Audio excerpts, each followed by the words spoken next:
అస్సలాము అలైకుం వ రహ్మతుల్లాహి వ బరకాతుహు. నా ప్రియమైన సోదరులారా, సోదరీమణులారా, షాదాద్ భూమిపై స్వర్గం కట్టించిన గర్విష్ఠి రాజు కథ ఇస్లామిక్ మూలాలతో. కథ ఆరంభం. షద్దాద్ అనే రాజు ఆద్ తెగ ప్రజలు తెగకు చెందినవాడు. ఆద్ వంశం నూహ్ అలైహిస్సలాం వారసులలో ఒకటి. ఈ తెగకు అల్లాహ్ అధిక శక్తిని, పొడవైన దేహాలను, గొప్ప సొమ్మును ఇచ్చాడు. షద్దాద్ తన కాలంలో అత్యంత శక్తివంతుడు. అతని సైన్యం ఎంతో బలమైనది. అతను అరేబియా, ఇరాక్ ప్రాంతాలను ఆక్రమించి రాజ్య విస్తరణ చేశాడు. కాని అతని పాలన క్రమంగా అహంకారంతో నిండి పేదలను అణిచివేసేలా మారింది. అతని దౌర్జన్యం వల్ల కానానీయులు సిరియాకు వలస వెళ్లారు.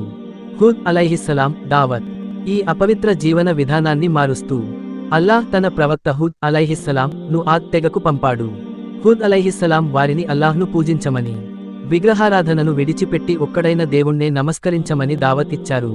కానీ షద్దాద్ ఆ దావత్ను తీవ్రంగా తిరస్కరించాడు. అతను నవ్వుతూ హూద్ అలైహిస్సలాంను అవమానించాడు. నీ దేవుడు చెప్పే జన్నత్ అంటే ఏంటో చూద్దాం. భూమిపైనే నేను దానికంటే గొప్ప జన్నత్ను కట్టిస్తాను అంటూ అన్నాడు. భూమిపై జన్నత్ నిర్మాణం ఇరం నగరం. షద్దాద్ తన గర్వంతో ఒక విశిష్ట నగరాన్ని నిర్మించాలని ఆజ్ఞ ఇచ్చాడు.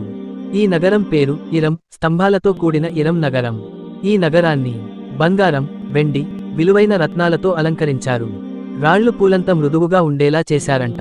12 అంతస్తుల భూగర్భ కోశాలలో ధనాన్ని నిల్వ చేశారు. తోటలు, జలపాతాలు, అద్భుత రాజప్రాసాదాలు ఉండేవి. జనానికి ఇది స్వర్గం లాంటిదే అనిపించేది. షద్దాద్ అహంకారం తన అంచులను దాటిపోయింది.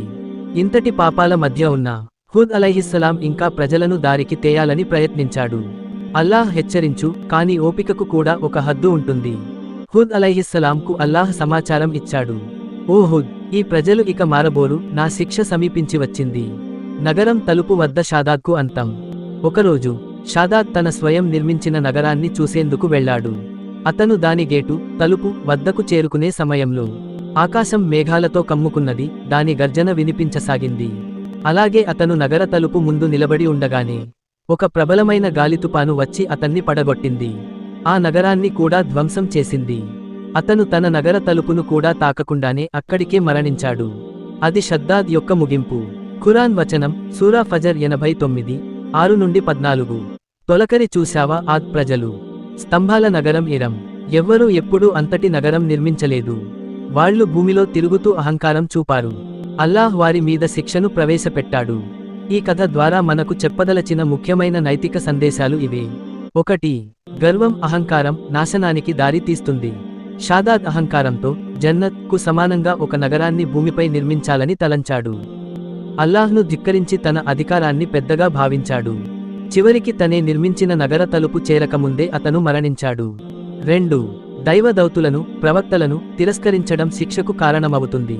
హూద్ అలైహిస్సలాం ద్వారా వచ్చిన అల్లాహ్ యొక్క హెచ్చరికను అతను వినలేదు. ప్రవక్తను చిన్న చూశాడు. అతని మాటను నిరాకరించాడు.